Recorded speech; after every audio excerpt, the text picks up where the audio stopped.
Bonjour à tous et bienvenue dans cette nouvelle saison de notre podcast Digital Flow, le podcast des spécialistes du marketing digital by Cybercité. Je suis Alban Renard, Head of Expertise chez Agence Cybercité, et donc dans cette nouvelle saison, on va aller à la rencontre de celles et ceux qui pilotent nos expertises au quotidien. L'objectif de ce podcast, c'est vraiment de décrypter avec vous les évolutions de nos métiers, de comprendre les transformations du marché, et de faire le tri entre les vraies tendances et le simple bruit ambiant qu'on peut observer. Aujourd'hui, pour cet épisode, je reçois David Bonamour, notre Head of AI, qui pilote le Lab IA chez Cybercité. David, bienvenue. Bienvenue, merci de l'invitation et bonjour à tous. Et je vais te laisser te présenter succinctement. Ok, écoute, je travaille chez Cybercité depuis plus de 20 ans. Après avoir co-dirigé l'entreprise, j'ai pris la responsabilité du pôle IA, donc le pôle IA chez Cybercité. Ce sont plusieurs personnes, des développeurs, des experts métiers, qui travaillent ensemble pour soit avoir une vision complètement nouvelle sur leur métier, soit automatiser certaines tâches. Donc on est sur les deux pans de l'IA. Donc, nouvelle orientation de carrière pour toi. Merci encore de m'avoir embauché il y a 20 ans. J'en suis très fier. Ça fait plusieurs années maintenant que tu as fait le switch, le grand saut dans l'IA, dans tes missions du quotidien. C'est quoi pour toi l'élément déclencheur en fait, de ce processus de changement ? À quel moment tu as appris quelque chose ou compris quelque chose par rapport à l'IA qui a vraiment radicalement changé ta manière de voir l'IA comme un game changer ? Alors, si on se retourne un peu dans le passé, ça fait déjà un moment qu'il y a de l'IA dans les plateformes qu'on utilise au quotidien, aussi bien sur la partie search organique, donc le SEO, puisque 2015, ça a été le début de l'IA dans le moteur de recherche de Google. Ensuite, il y a eu énormément d'avancées de ce côté-là dans la plateforme Ads de Google, donc Google Ads. Et ce qui a vraiment été déclencheur, un petit peu comme tout le monde sur le marché, c'est l'arrivée de ChatGPT, de la version 3.5, où je me suis dit vraiment instantanément, on va avoir un sujet aussi bien sur nos expertises que dans l'usage de ces outils comme potentiellement un moteur de recherche. Donc il y a vraiment eu le double déclenchement. Et c'est là où j'ai décidé de complètement abandonner mes responsabilités de direction générale pour proposer la création de ce lab IA. Ouais, c'est vrai que les Transformers, on en entendait parler depuis pas mal d'années, et puis d'un coup, le rapprochement s'est fait avec nos métiers, mais il n'y a pas une anecdote ou un moment clé sur lequel tu t'es dit, là vraiment, je fais plus du tout le même métier, quoi.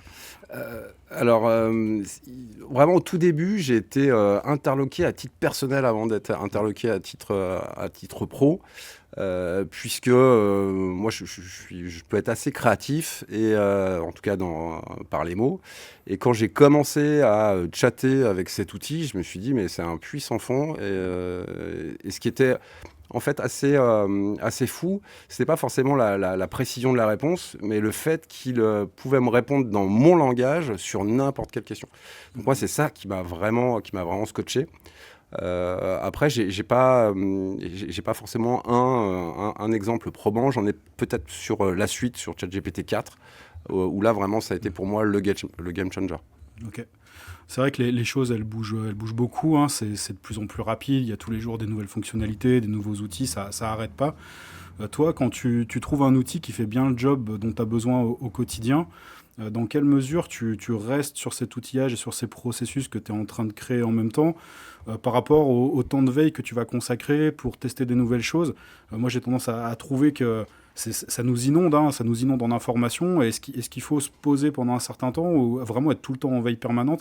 Est-ce que c'est pas un peu contre-productif de tout le temps benchmarker des nouvelles solutions en permanence ? Et comment tu trouves ton équilibre là-dedans entre l'innovation et la mise en robustesse des processus ? Alors, j'ai peut-être un équilibre précaire, personnellement, sur ce sujet.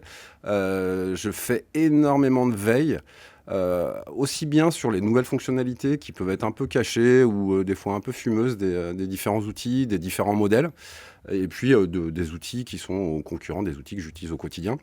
Après, ce qui est à mon sens le plus important, c'est effectivement, quand on a un ou deux outils, c'est de les maîtriser le plus possible et de ne pas s'éparpiller tout de suite sur 5 ou 6 outils.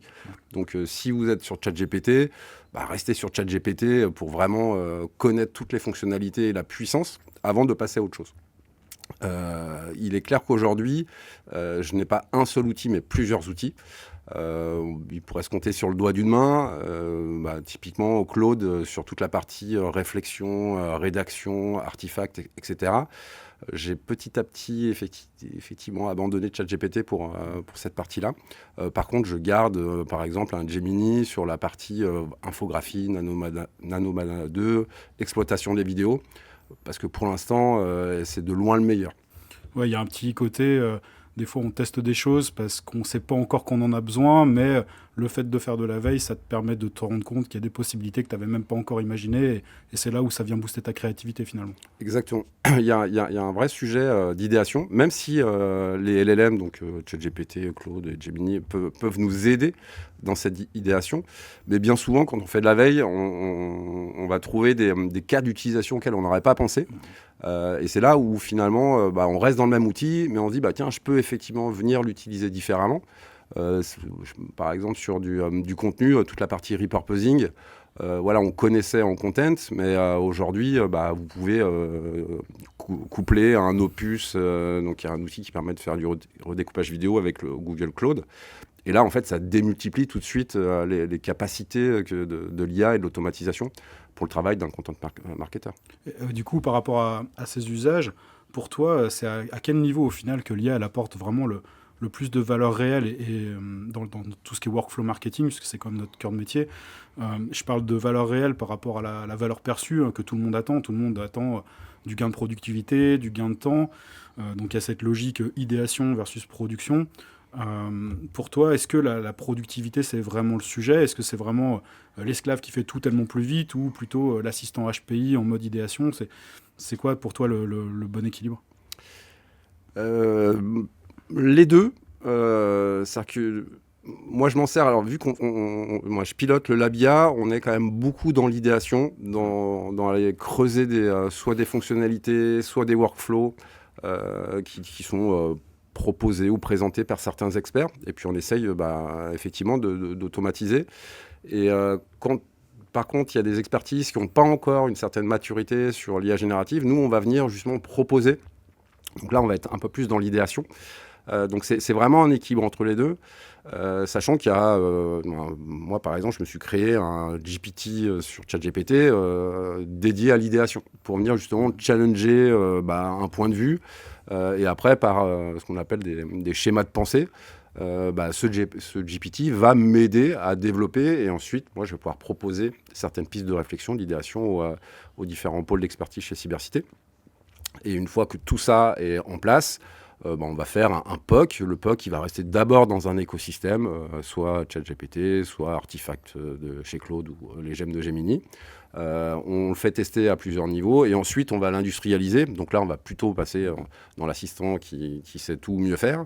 On va ensuite vraiment créer un agent via des plateformes. Alors ça peut être couplé du N8N, le tout sécurisé avec nos propres API. Donc voilà, il y a un peu des deux. Moi, ce que je préfère, c'est la partie idéation, puisque ça permet d'avoir quelqu'un disponible à n'importe quel moment de la journée et qui se souvient beaucoup plus que moi des idées que j'ai déjà pu avoir. Donc il y a aussi cette partie-là. Ouais, donc finalement, la partie industrialisation, presque quand elle est mise en place, c'est déjà presque un petit peu obsolète d'une certaine manière. L'outil, il fait le job, mais du coup, il devient intégré à des processus, mais il n'a plus tellement de valeur parce qu'il est standardisé pour tout le monde, et du coup, on arrive sur un workflow qui a besoin qu'on réinjecte de la créativité à un moment donné, donc il faut mettre de la flexibilité là-dedans, quoi. Ouais, et c'est là où justement la veille du quotidien est importante, puisque nous, il nous est arrivé déjà peut-être même plus, au moins 2 reprises, de revoir une bonne partie de nos agents et des workflows qui en découlaient, simplement pour changer de modèle, passer d'un OpenAI à un Claude par exemple, et donc de fait de venir modifier les systèmes prompt, tous les systèmes d'échange en interne, parce que ces modèles-là nous donnaient beaucoup plus soit de flexibilité, soit de capacité. Et donc ça va régénérer de la créativité, se dire mais attends, en faisant ça, finalement, on peut aussi faire cette étape supplémentaire, ou faire intervenir l'humain, donc Human in the Loop, de manière à apporter de la créativité pendant le workflow. Donc voilà, c'est vraiment un mix entre les deux. Sur cet outillage, moi je sais que tu m'avais parlé de Notebook LM au tout début où ça commençait à arriver et tu me l'avais présenté comme un outil assez innovant. Depuis, je crois que j'ai jamais arrêté de l'utiliser quasiment quotidiennement. C'est quoi aujourd'hui là ton top des outils IA, ceux que tu utilises ou que tu es en train de découvrir et sur lesquels tu te dis wow, ça fait vraiment la diff. Est-ce que c'est Claude? Est-ce que c'est d'autres outils? Alors, effectivement, Claude, pour moi, a vraiment fait changer ma manière de travailler. Auparavant, dans le Labia, on avait les LLM d'un côté, les agents de l'autre, donc les plateformes agentiques. Aujourd'hui, Claude, et notamment la partie code, Claude Code permet de réunir les deux. Ça ne veut pas dire qu'on n'a plus besoin d'outils type N8N qui permettent de créer des workflows et des agents, etc. Mais ça a été vraiment une révolution. C'est finalement, on a besoin d'un peu moins de compétences pour faire à peu près la même chose. Ouais, les fameux POC dont tu parlais, ils sont plus rapides à mettre en place, quoi. Exactement. Par contre, je suis toujours un fan absolu de Notebook, d'autant plus qu'aujourd'hui, il est intégré nativement dans Gemini, donc c'est vraiment intéressant. Oui, Notebook, Claude, dont la partie code. Après, même du napkin, c'est toujours aussi intéressant. Ils ont aussi pas mal mis à jour leurs données. Il y a des outils, alors soit du Gamma, mais autrement du mindmap.ai qui sont toujours en avance, même si dans Gemini et Notebook, on peut faire des mindmaps. Il n'en reste que là, c'est quand même beaucoup plus puissant. Okay. Donc voilà, moi je resterai même sur ce type de basique sans que j'aille chercher quelque chose de trop évolué, puisqu'en fait, ce qui compte, c'est surtout le contexte qu'on va apporter. Dans le contexte, j'entends quelles sont les datas qu'on va pouvoir connecter à un ChatGPT, à un Claude Code ou à un Gemini.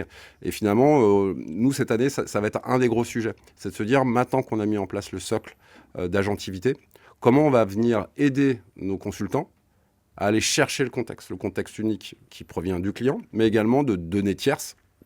Ça peut être du Meta Ads Library, du LinkedIn Ads Transparency. Et voilà, nous, on travaille aujourd'hui sur ces outils qui vont permettre d'injecter de la donnée. Parce que le propre de l'IA générative, c'est de générer quelque chose. Mais si on veut pouvoir démarquer nos concurrents et nos consultants, il faut qu'on leur fournisse justement cette donnée-là. Donc si je lis entre les lignes, on pourrait considérer que le fait d'ajouter ces connectivités, ça permet d'aller plus loin, alors que le fonctionnement brut du LLM, il plafonne un petit peu. C'est quoi pour toi aujourd'hui les grandes limites actuelles de l'IA? Est-ce que tu en vois des grandes limites qui sont freinantes et qui justement nécessitent d'aller en transverse sur des évolutions?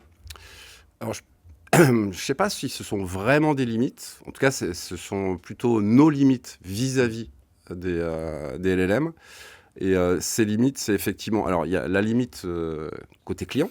C'est-à-dire qu'effectivement, nos clients pâtissent d'une dette technique assez importante.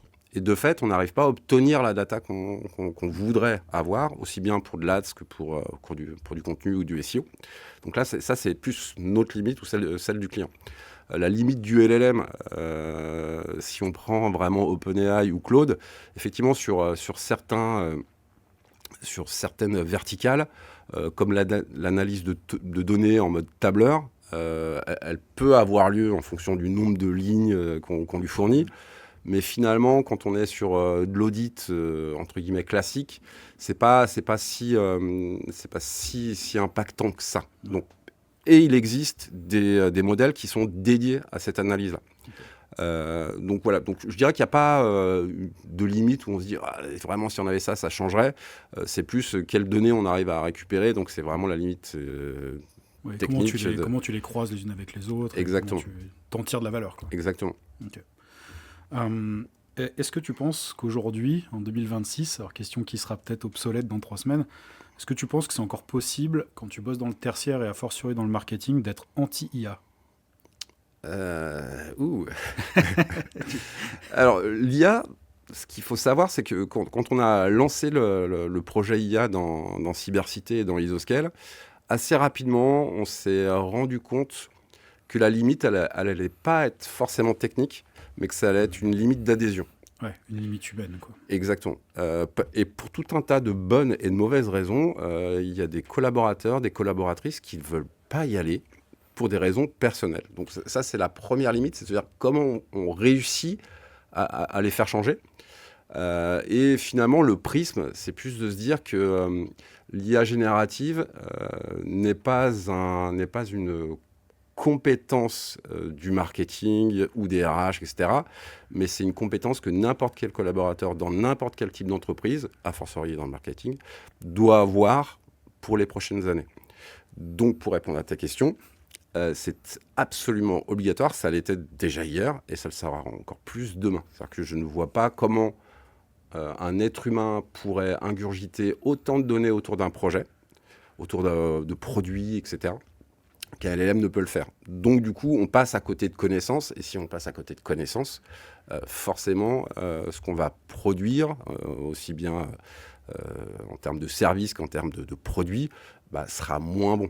Donc, c'est absolument obligatoire aujourd'hui de faire partie des top 5, top 10% des utilisateurs de ces outils. Ouais, donc cette adhésion, faut quand même pas la percevoir de la même manière à titre professionnel qu'à titre individuel. À titre individuel, tu peux te permettre d'être, entre guillemets, un vieux con qui n'a pas envie de changer, qui n'a pas envie d'intégrer ça dans sa routine.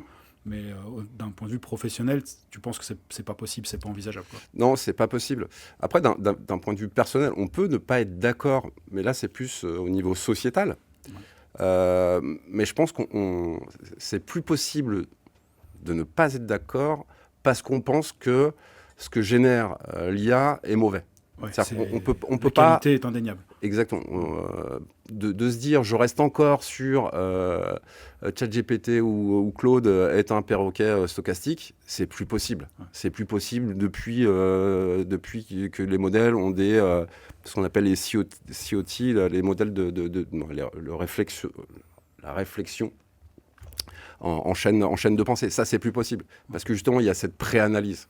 Donc, donc on peut être contre, par contre, plus sur la partie résultat. Okay. Si, tu as parlé de sociétal, du coup c'est intéressant, je vais te poser la question dans un autre angle. Tu arrives à imaginer un scénario où la bulle IA elle éclate pour des questions politiques, géopolitiques ou de souveraineté technologique? Oui, et c'est d'ailleurs pour ça que certaines fois je me force à utiliser des solutions européennes et ou françaises. Et d'ailleurs on l'a vu, alors c'est pas une bulle, mais on l'a vu très récemment quand le gouvernement américain a mis la pression sur Anthropic, donc l'éditeur de Claude, pour qu'ils lâchent et qu'ils ouvrent un peu les vannes pour aider le gouvernement américain, notamment l'armée américaine, et que Anthropic a dit non. Du coup, ChatGPT, du jour au lendemain, a récupéré le projet. Et ce qu'on a vu, nous, utilisateurs d'Anthropic, c'est des latences énormes sur Claude. Et ensuite, s'en sont suivis une explosion du nombre de tokens utilisés dans Claude. Et donc, ouais, on a petit à petit cramé ce qu'on cramait en, je sais pas, une semaine, on le cramait en une demi-journée. Ce qui veut dire que très rapidement, on s'est dit, oula, mais effectivement, le jour où ça fonctionne pas aussi bien, ou plus aussi bien, comment va-t-on faire? C'est-à-dire que s'il faut que j'attende 3 jours avant de faire reset mon quota, ou au contraire, que ce qui me coûtait $80 par mois, ça doit me coûter $300, il y a un sujet. Ouais. Donc là, c'est pour ça que c'est intéressant d'aller voir ce qui se passe aussi au niveau français, au niveau européen, pour se dire, il y a des parties de mon métier, des parties de mes missions, où je ne suis pas obligé d'avoir Claude Opus 4.16 d'activer, mais un Mistral pour de l'OCR, ça fait mais largement le job. Ouais. Donc, oui, donc il y a aussi une question de coût derrière sur la rentabilité des modèles et leur modèle économique, sur comment ils arrivent à avoir le coup d'après d'un point de vue financier, quoi. Exactement. Ok. Tu parlais tout à l'heure de qualité. La qualité est indéniable. Pour autant, moi, je me pose la question du risque du marketing moyen qui pourrait être généré par IA. En gros, est-ce qu'on est sûr qu'on nivelle par le haut dans la mesure où, quand on est étudiant en mode développement de compétences, est-ce que ça sert toujours à quelque chose d'apprendre des compétences en marketing, en développement, en data, en Excel, en Python, dans la mesure où ces compétences elles sont déjà plus ou moins remplacées? C'est quoi pour toi les éléments de motivation à continuer à apprendre ça quand on est étudiant ou qu'on débute dans le monde professionnel?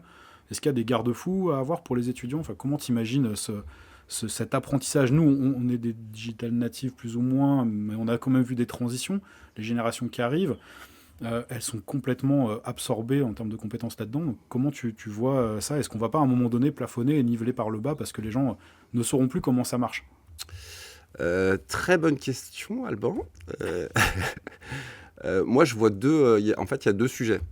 Il y a le premier sujet où il faut continuer ou alors commencer par apprendre à apprendre. Ouais. Et les chatbots, les LLM, sont une formidable opportunité pour apprendre et apprendre à apprendre. Il n'y a pas meilleur outil pour quelqu'un qui est curieux pour aller débunker un sujet. Il n'y a pas meilleur À condition de prendre le temps et d'accepter que apprendre l'IA à n'est pas apprendre. que là pour gagner du temps. Exactement. Voilà. Donc c'est vraiment la partie plus éducation, apprendre à apprendre. Vous avez un PDF sur un sujet que vous devez creuser, ou alors que vous êtes passionné par quelque chose, vous prenez le PDF de vidéos YouTube, je sais pas, d'un expert américain, vous mettez dans Notebook, et en fait très rapidement vous allez apprendre des choses. Et ensuite vous allez creuser et développer une expertise. Donc le premier sujet, c'est apprendre à apprendre, et ça s'apprend. Le deuxième sujet qui peut-être va un peu plus répondre à ta question sur est-ce qu'on nivelle par le haut ou par le bas, que doivent continuer d'apprendre les étudiants ou comment ils doivent se positionner. Il y a pas mal, globalement, les experts, aussi bien RH que AI, mettent en avant la nécessaire qualité de jugement. Et effectivement, ce jugement, on ne peut l'acquérir qu'avec de l'expérience. Donc si on est étudiant et qu'on se dit, finalement, Python et tout ça, on s'en fout parce que le LLM, il sait faire, moi, je vais que lui poser des questions, et qu'en même temps, on n'a pas appris Python, donc on ne sait pas vraiment pourquoi ça sert, à quoi ça sert, on sait juste que ça existe. En fait, là, on va niveler par le bas. Mais le fait d'avoir appris à apprendre, le fait de se dire, attends, en cours, j'ai vu que le Python, c'était ça sert à ça, je vais quand même aller farfouiller un petit peu, je vais aller creuser pour maîtriser à minima, ça vous permet de passer, par exemple, de Claude Cowork à Claude Code. Et quand on passe de Cowork à Code, ça change tout. Donc le vibe coding, voilà, c'est pour tout le monde. Après, quand vous avez ces compétences techniques un petit peu avancées, je ne parle pas d'expertise plus, là, vraiment, vous allez dans les étoiles. Je t'ai souvent entendu dire la calculatrice n'a pas remplacé le comptable. Moi, j'ai traduit ça avec mes mots par l'appareil photo numérique n'a pas remplacé l'œil du photographe, qui est une analogie un peu similaire. Du coup, est-ce que pour toi, ces analogies-là, elles sont toujours valables? Ouais, complètement. Toujours d'actualité. Toujours d'actualité. Et c'est pour ça que quand ChatGPT 3.5 est arrivé, je me suis dit, ça va vraiment chambouler nos métiers. C'est de me dire, il y a un outil qui est en train de me répondre avec mon niveau, mon phrasé, dirons-nous, avec mon thésaurus, ce qui veut dire que la personne qui va rechercher une information, tout comme moi, on va lui répondre. Donc du coup, que vont devenir les content marketers? Et aujourd'hui, je peux dire, nos content marketers, ils n'ont jamais été aussi importants. Par contre, ils vont sur d'autres pans du content marketing. Et notamment toute la partie brand design, content voice, etc. Où là, ce sont des nouveaux métiers. Aujourd'hui, on va créer des skills dans Claude, dans un ChatGPT ou n'importe quel type de LLM pour créer le jumeau numérique des marques de nos clients. Et ça, c'est quelque chose qu'on ne faisait pas.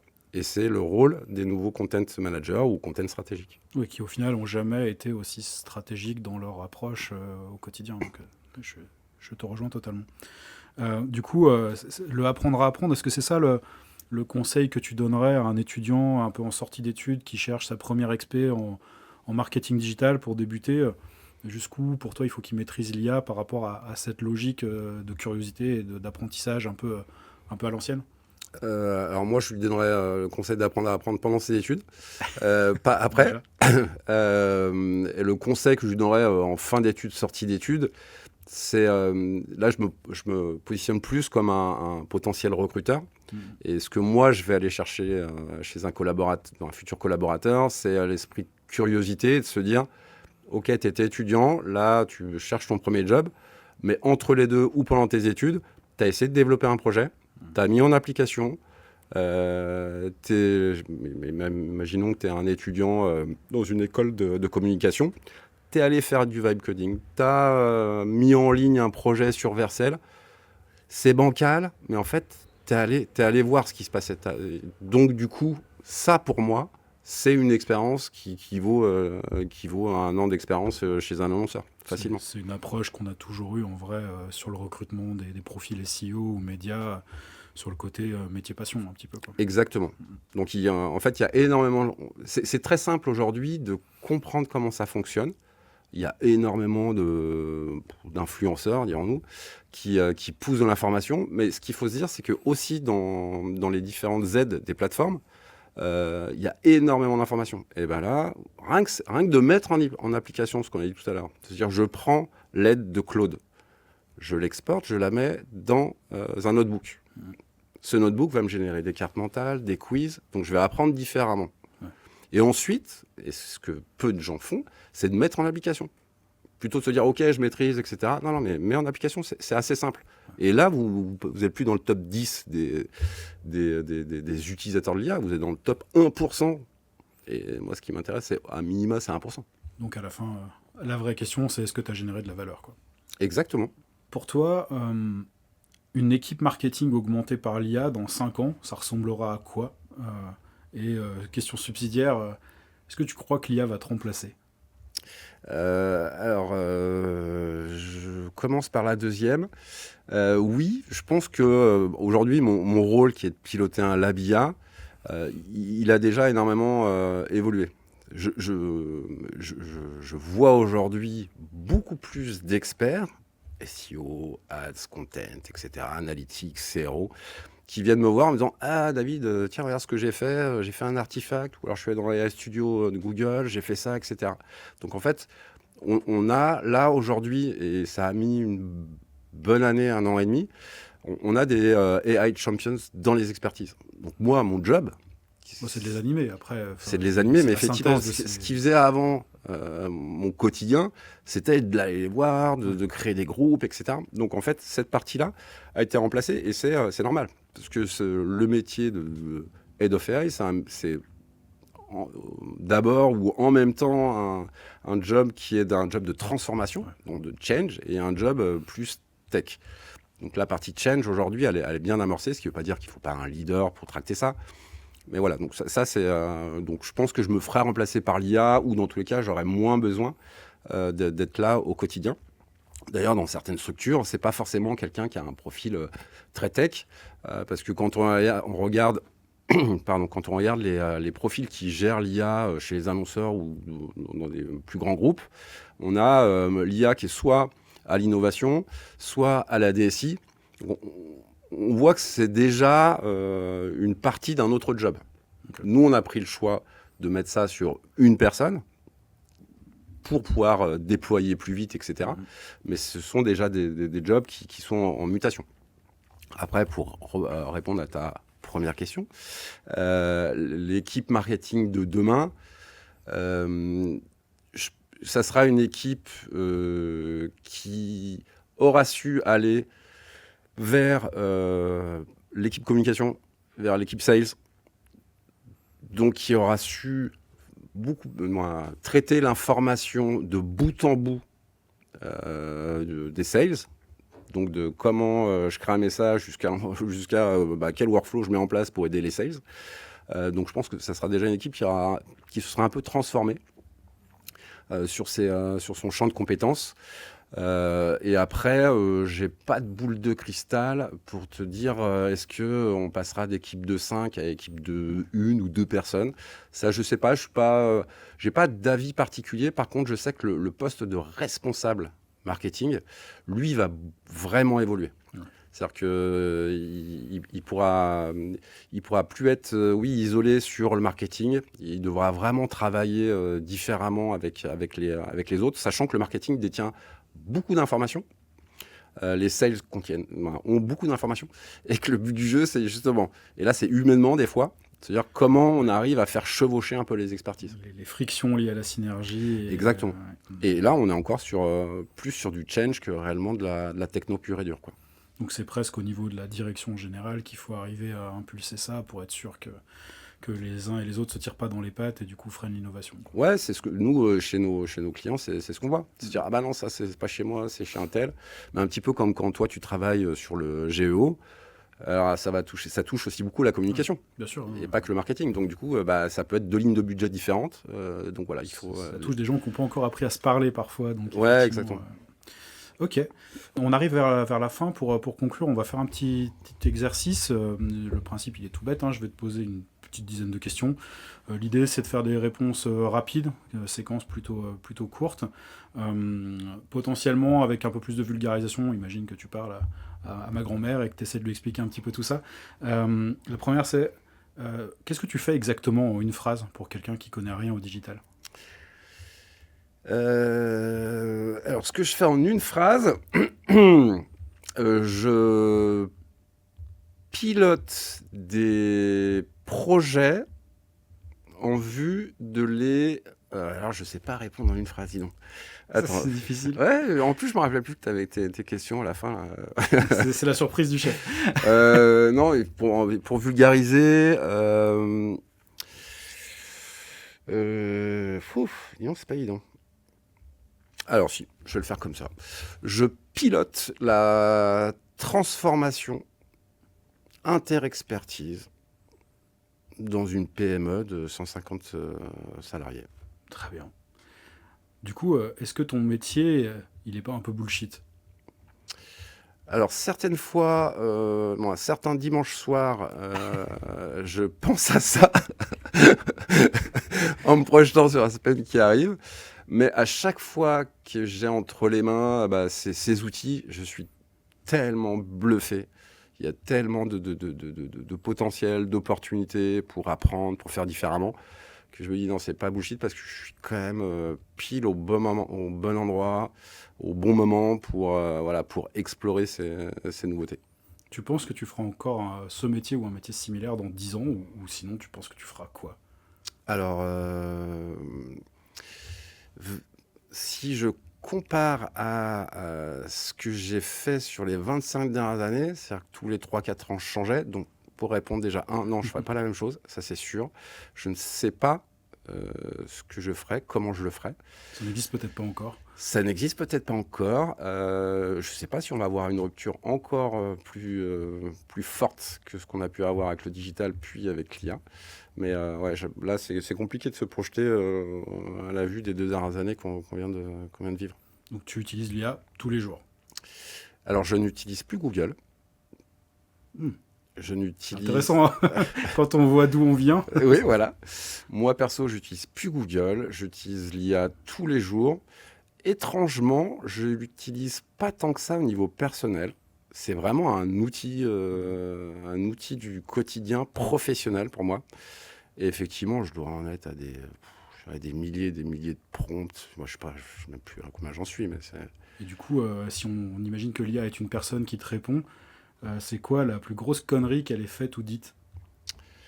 La plus grosse connerie qu'elle ait faite... Alors, c'est plutôt la plus grosse connerie que j'ai faite avec l'IA. On en revient toujours à l'humain. Oui, mais c'est ça, ouais. C'est que assez rapidement, j'ai voulu faire des choses à partir de données type tableur. Et au moment où j'ai testé ça, notamment avec ChatGPT, ça m'a sorti que des choses qui n'étaient pas vraies. Et j'ai mis un certain temps à m'en rendre compte. Le temps de fact-checking est en réduction. Exactement. Plus l'IA est performante, moins on vérifie, quoi. Voilà, et c'est là où j'ai quand même vraiment bien saisi la nécessaire capacité à comprendre ce qu'on appelle les chunks, la fenêtre contextuelle, ou alors utiliser le bon modèle en fonction de ce qu'on veut avoir en sortie, etc. Imagine demain, pas d'IA, elle marche pas, il n'y a rien qui marche, tu fais quoi de ta journée ? Tous à la plage.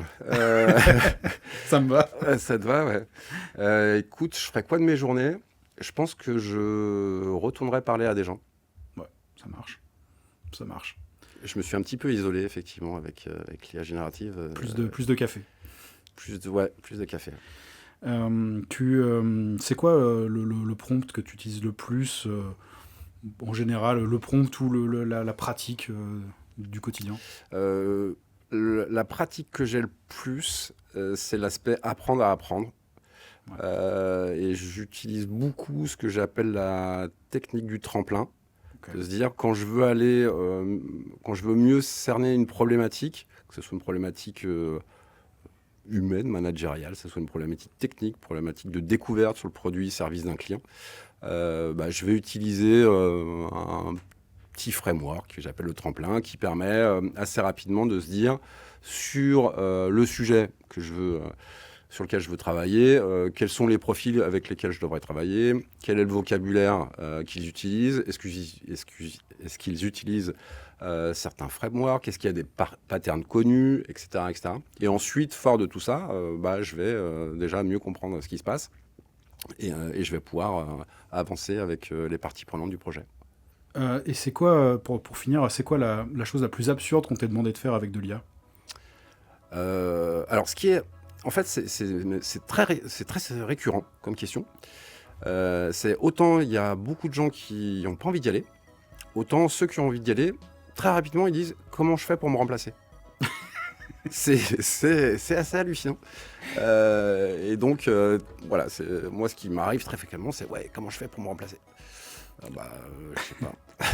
Ça fait une bonne conclusion, ça ferait presque un titre de podcast. David, merci pour cet échange. Si tu devais retenir un point clé à partager à notre auditoire, comment tu résumerais cet entretien et qu'est-ce que tu as envie de faire passer comme message premier? L'IA n'est pas... l'IA est vraiment sur la thématique du change et ça commence par soi-même. Et je reviens sur ce que j'ai déjà dit plusieurs fois, c'est apprendre à apprendre. C'est le vrai sujet, puisque l'IA générative va vous toucher au quotidien, dans votre travail, dans votre vie perso, et qu'on ne pourra plus jamais revenir en arrière. Donc si vous ne le prenez pas, et quel que soit votre âge, votre expérience, moi j'ai 50 ans par exemple, vous ne pourrez pas... moi je vois pas comment vous pourriez vivre les 10, 20, 30, 40 prochaines années au travail. Donc c'est absolument obligatoire et c'est pas complexe. C'est pas si complexe que ça en a l'air. C'est même pas si complexe. C'est pas complexe. Puisque c'est un outil qui permet d'échanger en langage humain. Donc si vous savez mettre un sujet, un verbe, un complément, généralement vous savez échanger avec un chatbot. Très bien. Merci beaucoup David. Merci beaucoup Alban. Merci à toutes et à tous pour votre écoute. Si cet épisode vous a plu, n'hésitez pas à le partager et à découvrir les autres épisodes de Digital Flow. Le podcast est disponible sur toutes les plateformes d'écoute, les principales. À très bientôt pour un prochain épisode. Merci beaucoup.